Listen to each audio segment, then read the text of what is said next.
work hard. It's very important for people to understand when they become an entrepreneur, especially in the first years. It's going to be a pain.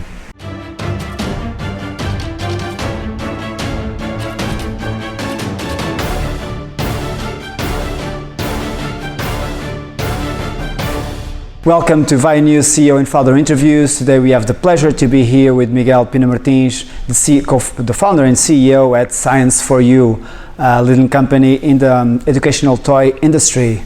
Miguel, how are you? Very good, thank you. Perfect. So for the ones who don't know your story that well, tell us a little bit about your background. So basically my background is management. I was studying in the business school, so I don't understand a lot about science, unfortunately, but I have a lot of people that understand. So basically Science4U was my final degree project when I was in the university 11 years ago. Basically in that time Science4U, my faculty, ISCTE, that is a business school, had a partnership with the Faculty of Science of Lisbon, and basically the Faculty of Science of Lisbon gave the ideas and ISCTE, the business school, put the business plan together. So I was very lucky because it was really a lucky strike. I had to take the paper, read it, and see that from there Science4U was born. So basically it's all started in university, my final degree project, and it all started with a small paper that said physics kits, and then it evolved for Science4U. The thing is, it's not only about that I think the Science4U could be interesting. It is because we have a lot of things that touch the entrepreneur-based structure. So basically, we have a company that was based in university, that the incubator where we stayed was a university, that I didn't have a lot of money because I was 22 years old when Science4U started. You started with €1,000, right? Yes, 1,125 to be precise. And we started with venture capital, and we started with a product that is not YouTube or Google, unfortunately, but it's a product that makes the difference for kids with some small but that turn out to be big competitive advantage. And that is the thing about Science4U. So no money, no experience, and an idea that is not YouTube, but it's a very good idea that works out. And the thing that normally I try to say for people that, in this case, that are listening, is that it's possible to do. It's a little bit the American dream. So without anything, you can start your own project and create a medium company like Science4U, and create jobs and create and create a product that can be very useful for the society. How do you define Science4U today? So Science4U, basically it's a company that makes products that enable kids to learn while they are playing. Basically we try to focus on getting the standards of education higher in the world, but by playing. So that's the big difference with us. So we really believe that the kids can learn more playing than learning on books and reading and trying to memorize everything for the tests and everything that they do. And what's the unique value proposition here? So it's the educational toys? Yeah, it's all about the right balance between education and fun. So what we try to do, it's always when we make a toy, it's a toy that has a very, very big part of education, so that it enables kids to learn something while they are doing it, but it's something that is fun. So kids have fun with the products. So that means that this right balance between education and fun, it's a little bit the secret of success, because when we have mom and dad very happy because they know that the kid is learning something, and when we have the kid very happy because he is having fun, so this is when we combine the secret formula for Science4U. It's trying to have those two mixes. You talked about funding, so you got that initial investment, and then you got some funding. What were the steps that you went through there? So basically funding, of course, it's very, very important, because it's what enables us to create a bigger company and create and continue the growth that we want to do. And the funding is something that is never easy to do, because we really need to pass through a process that is very good, because we can learn a lot with the process. We can have our ideas to be more mature. And that is very, very important, because we can learn really with the process of having funding. But it's something that is not easy, but very, very important. And sometimes it's something that we we spend a lot of time as CEOs focusing on the funding of the companies, and it's part of the deal, of course. But sometimes I think we, the CEOs, just want to get the business done and not spending so much time. But we have to, because we need the funding. So Science for You is all across the globe now, over 62 countries, I believe. Yes. Where do you see the company going over the next 5 to 10 years? We continue the international growth. We believe that our growth will be in the international markets, and we believe that all the big potential that is there, it's outside Portugal, because unfortunately we have a very small country that has a lot of very big things, but we have always to understand that it's always a very small market for somebody that's working on a niche like we are.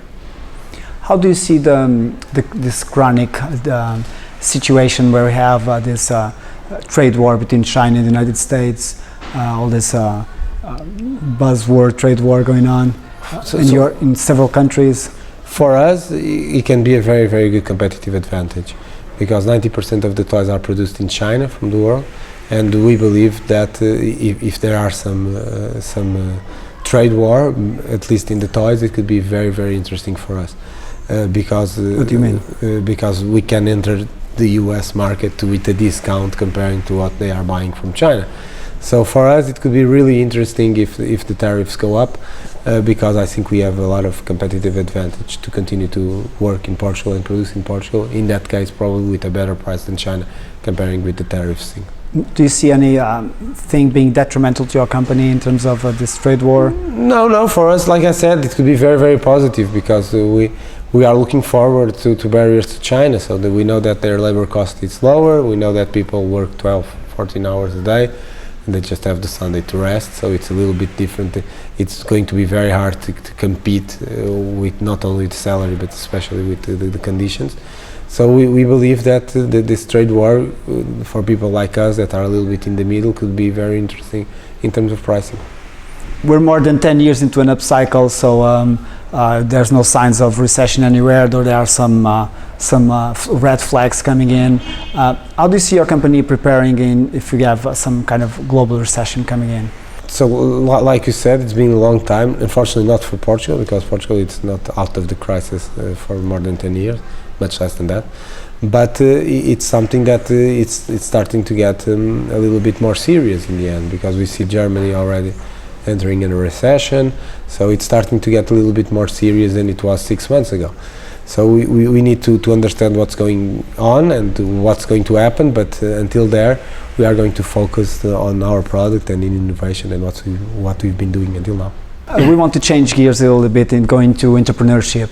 So there's this entrepreneurship being trendy at the moment. Everybody wants to start their own company, put their product out there. How do you see it evolving? Is funding getting in a way of people building their companies the old-fashioned way with sales?